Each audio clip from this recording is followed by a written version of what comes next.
Hello, my name is Dr. Timnit Kefela, and I am a SoCal CTAC board member as well as an assistant professor at CSU Channel Islands.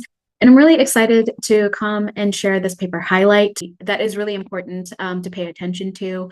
Primarily, the paper that I want to discuss today is one that was published in PNAS late last year, titled Total Cancer Risk Estimates from Measured Concentrations of Volatile Organic Compounds in Industrialized Southeastern Louisiana. So Louisiana's petrochemical industrial corridor is between Baton Rouge and New Orleans, and it's known as Cancer Alley, and has been long suspected of exposing residents to dangerous pollution. A new study published in PNAS, led by Ellis Robinson, reveals the reality is far worse than was previously quantitatively understood, despite the embodied experiences of communities serving as an archive for this reality. Cancer risks in some communities are up to 11 times higher than government estimates. Researchers from Johns Hopkins University and Aerodyne Research equipped a mobile laboratory with cutting-edge instrumentation to measure 17 carcinogenic volatile organic compounds, which are air pollutants in real time. They drove through the 81-kilometer industrial corridor between Baton Rouge and New Orleans over 20 times in February 2023,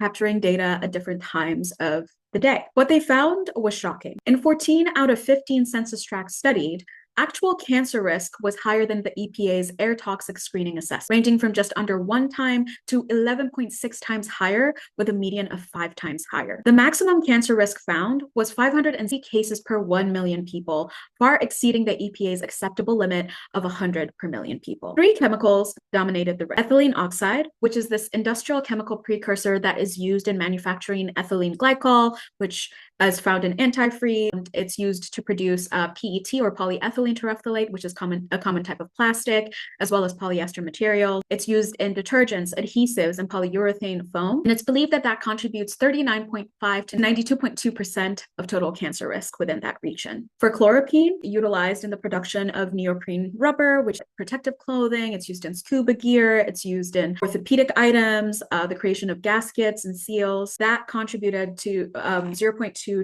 36.8%. Formaldehyde, which is identified not as a primary pollutant emission, but rather a pollutant that is formed as a result of secondary reactions within the atmosphere, contributed 4.1 to 14.6. However, there was a troubling outlier.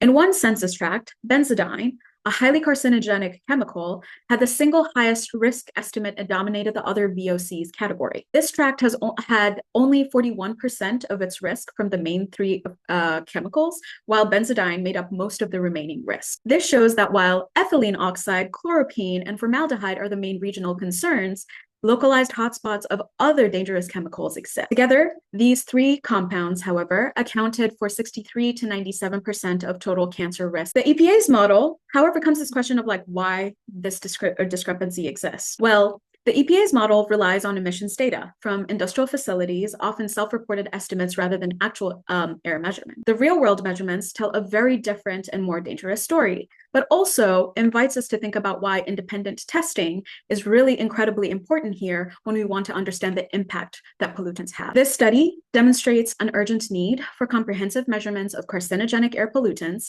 especially in areas with a history of disproportionate environmental health burdens. Communities deserve to know what they're breathing and deserve protection. Well, I hope you give this paper a read. It is such a dynamic and interesting paper. And it's really cool to see how we're using science in order to provide agency to the communities that are most impacted from these experiences. All right, that's it for me. See you later.